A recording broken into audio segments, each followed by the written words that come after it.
Salut à tous. Bon, vous m'avez pas souvent vu, mais voilà, je vais continuer mes TikTok de retour de Corée comme ça. Donc oui, je suis rentrée la semaine dernière. On a passé 3 semaines là-bas. On s'est bien éclaté. C'était très sympa pour ceux qui m'ont suivi. Et là, je voulais un petit peu vous donner quelques infos pour l'organisation de votre voyage. Voilà, puisque c'est aussi ma profession, entre autres. Donc je voulais vous parler des vols, hein, avant tout. Je prends mes petites notes, hein, parce qu'il faut que j'oublie rien. Voilà, pour l'aérien, donc les vols, je voulais vous donner déjà un prix moyen, parce que les prix moyens qu'on a sur la Corée varient énormément. Ça peut commencer dans les à peu près 600 euros. Bon, nous, une fois, on a trouvé 580, mais c'était post-Covid. 600, 650, je crois, dans les premiers prix. Et bien sûr, ça peut aller à 1200, 1300, 1400, 1500. Enfin, il y a un plafond, mais ça peut monter quand même très très vite. Donc un prix moyen, 600, 700, 800, je pense que c'est raisonnable. Plus, c'est déjà un peu trop. Je parle de ça au départ de province, puisque moi je suis située sur Nice, donc voilà, Nice, Nice-Séoul. Aller-retour, bien sûr, avec toutes les taxes, tout ce qu'on veut. Le conseil que j'ai à vous donner aussi, c'est de réserver le plus tôt possible. Plus vous réserverez tôt, moins c'est cher. Hein, les idées reçues comme quoi on attend au dernier moment ou même un peu plus tard, c'est faux. Plus l'avion va se remplir, plus les prix vont monter et moins ce sera intéressant. Ne consultez pas non plus trop souvent les disponibilités de la même adresse IP. Donc mettez-vous en Wi-Fi ailleurs pour vérifier, parce que plus vous allez regarder des dates sur le même jour, sur la même compagnie, plus l'algorithme va comprendre que vous regardez un peu trop souvent et le prix va monter. Vous pouvez faire l'expérience, c'est assez courant, assez fréquent. Il faut savoir que les vols s'ouvrent 11 mois avant le départ. Donc bien sûr pour votre aller, mais aussi pour votre retour. Donc dès que vous voyez que les vols sont ouverts aller-retour, vraiment vérifiez les prix et réservez, je pense que ce sera vraiment mieux. Comparez les compagnies. Il y en a énormément au départ de France. Alors pour ceux qui sont à Paris, ils ont encore plus de chance, puisqu'ils ont la chance d'avoir, par exemple, Korean Air qu'on n'a pas en province, ou Asiana qu'on n'a pas en province non plus. Nous, en province, il faut qu'on prenne des compagnies via quelque part. Donc, Nice, par exemple, on a Qatar, Emirates, Turkish Airlines, Air France, British Airways, Lufthansa. Il y en a quand même beaucoup, hein, j'en oublie sûrement, mais il y en a quand même beaucoup. Il y a la LOT aussi qui passe par la Pologne, qui est généralement pas très chère au départ de Nice. À voir. Voilà. Une fois que vous avez comparé vos compagnies, regardez bien les horaires de départ, d'arrivée, de transfert, voir si le temps du stop n'est pas trop long ou trop court à l'inverse, parce que parfois il y a des compagnies qui donnent 1 heure et quart, c'est beaucoup trop court. Je pense que 2 heures, 2 heures, 2 heures et demie, c'est vraiment un minimum quand on fait une escale. Tout dépend après de l'aéroport. Francfort est très grand, Paris est beaucoup plus petit, donc à voir. Mais surtout comparez bien, enfin regardez bien les horaires pour ne pas avoir de surprise après, de vous retrouver avec un vol de 30 heures et une escale de 8 heures à Dubaï par exemple. Oui, les heures d'arrivée, les heures de départ, en fait, c'est bien que vous vérifiez parce qu'il y a parfois des personnes qui préfèrent arriver le matin. Arriver à Séoul le matin, c'est sympa, on arrive, on a toute sa journée, on gagne une journée. Après, je sais qu'il y a d'autres personnes qui aiment bien arriver le soir parce que comme on se fatigue de l'avion, on arrive, on est décalé et tout, au moins on se couche et on a une nuit pour se remettre. C'est pareil pour le retour. Il y a des gens qui préfèrent repartir tôt le matin, d'autres tard le soir. Ça, c'est chacun sa préférence, hein. Donc ça, je vous laisse juge, mais vérifiez, regardez, il y a beaucoup de possibilités au niveau horaire. Le type d'appareil pour les pros, il y en a qui préfèrent voyager sur un 777, il y en a d'autres un A350 parce que c'est un peu plus écolo. Voilà, donc si vous pouvez aller jusque-là, hein, pourquoi pas, j'ai des clients qui le font, donc pourquoi pas. Et surtout comparer ce qui est comparable, c'est-à-dire que vérifiez bien, par exemple, au niveau des bagages, parce que bon, comparer ce qui est comparable, un service à bord, en règle générale, ça se vaut d'une compagnie à une autre à peu près. Par contre, les bagages, parfois, vous avez 20 kilos, 23 kilos, 25 kilos, des fois 12, des fois pas de bagages non plus. Donc, bien sûr, il y a des tarifs plus intéressants avec des bagages cabine uniquement. Donc, encore une fois, ça peut correspondre à quelqu'un, mais pas à quelqu'un d'autre. Donc, vérifiez quand même si votre tarif, il inclut bien ou pas un bagage en soute, hein, c'est important.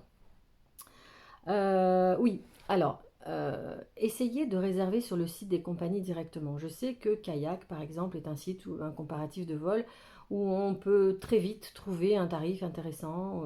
Voilà. Alors c'est vrai que c'est utile pour voir un peu quelles sont les compagnies qui desservent Séoul, par exemple, ou d'autres destinations. Mais par contre, la réservation, faites-la sur le site de la compagnie. Allez sur Air France, allez sur Lufthansa, allez sur Emirates. En cas de problème, c'est quand même beaucoup plus simple, beaucoup plus fiable. Si vous avez un vol annulé, si vous avez un retard de vol, vous serez plus facilement prévenu. S'il y a un litige, c'est toujours mieux de réserver sur le site de la compagnie. Il y en a peut-être qui me diront le contraire. Bon, moi j'ai toujours fait ça. C'est mon métier. Voilà, je procède toujours comme ça et je trouve que en cas de souci, c'est quand même mieux, on a un interlocuteur plus facilement. Autre point très important, je relis mes notes. Ne faites pas de faute dans votre nom de famille et dans votre prénom. Alors ça va vous faire sourire, mais si vous savez le nombre de clients que je vois qui se trompent au moment de saisir leur nom et leur prénom, si on s'en aperçoit dans les 24 heures, parfait, pas de souci. On peut changer. Mais la plupart du temps, au-delà de 24 heures, on ne peut plus changer. Ou alors on a des frais importants de modification de nom. Donc relisez bien. C'est tout bête, on le connaît son nom, on connaît son prénom, bien sûr. Mais des fois, on tape de travers, on est pressé, on ne fait pas gaffe. Et voilà. Qu'est-ce que j'ai dit d'autre? Oui, vous allez être obligé, pour la plupart des compagnies, d'indiquer vos informations passeport dans la réservation. C'est obligatoire maintenant, depuis quelques années. Donc une fois que vous aurez réservé, c'est pas obligatoire de le faire tout de suite, mais n'oubliez pas de revenir sur votre réservation et d'indiquer le numéro de votre passeport, la date de validité, la date de fin de validité. Voilà, je ne sais plus, il y a peut-être d'autres informations à donner. Mais ça, c'est obligatoire pour toutes les compagnies. Hein. N'oubliez pas de le faire, même si c'est 3 jours avant ou 4 jours avant, c'est pas grave. Mais enfin, moi, je vous le conseille de le faire avant, bien sûr, mais bon, c'est toujours possible. Une avant-dernière chose, non, une dernière chose, vérifiez toujours avant de partir, revérifiez les formalités d'entrée dans le pays où vous allez. Alors, bien sûr, là, je parle de la Corée, puisque mon TikTok, c'est un TikTok Corée. Revérifiez les formalités, ça peut changer. Les gouvernements, des fois, changent, les ambassades, enfin, c'est pas les ambassades, ce sont les gouvernements qui décident de modifier, par exemple, d'un passeport valable, on peut passer à un passeport valable 6 mois au-delà de la date du retour, ou 3 mois, ou peut-être on va mettre un visa électronique qui avait plus. Hein. Par exemple, sur la Corée, on avait un petit visa électronique à faire, on avait le KETA, il a été supprimé, donc pour les personnes de nationalité française, il n'est plus obligatoire. Mais peut-être que demain, après-demain, ça peut changer. Donc vérifiez toujours. Hein, ne pensez pas, bon, les réseaux sociaux, c'est bien tout ça, mais la meilleure source d'information, c'est l'ambassade. Vous allez sur le site de l'ambassade, hein, vous vérifiez. Au moins, comme ça, vous êtes sûr que votre information est fiable et à jour. Hein, c'est important. Voilà. Alors, si vous avez des questions sur les vols, sur l'organisation, sur où je vais chercher, comment, enfin, je sais pas, n'hésitez pas, hein, demandez-moi. Je vous répondrai de toute façon. Je réponds à tout le monde. Moi, la première fois que je suis partie avec Turkish Airlines, pardon, j'hésite, mais ça fait tellement quelques années. Turkish Airlines, donc c'était un Nice-Istanbul, Istanbul-Séoul, c'était très bien. Moi, j'aime beaucoup cette compagnie. Ils sont parfois un petit peu plus chers, c'est vrai, mais bon, dans mon cas, c'était pas cher. On y mange très bien à bord. C'est une compagnie extraordinaire. L'escale à Istanbul, l'aéroport est top. On a testé aussi dans mon environnement Qatar Airlines, qui était très bien aussi. Après, j'ai testé Lufthansa, donc Nice-Francfort, Francfort-Séoul. Aller-retour, c'était bien. Franchement, Lufthansa, c'est très bien aussi. Ponctuel, bon service à bord, pas grand-chose à dire. Et là, les 2 dernières fois, je suis partie avec Air France, au mois de mars. Et là, tout récemment, donc au mois d'août.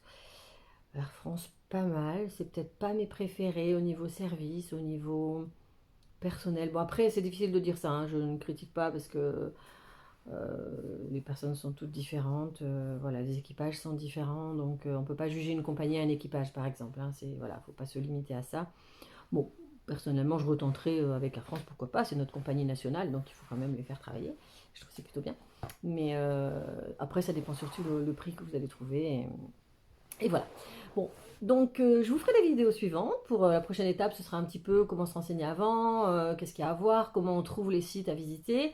Je vous ferai un autre TikTok dès que je peux.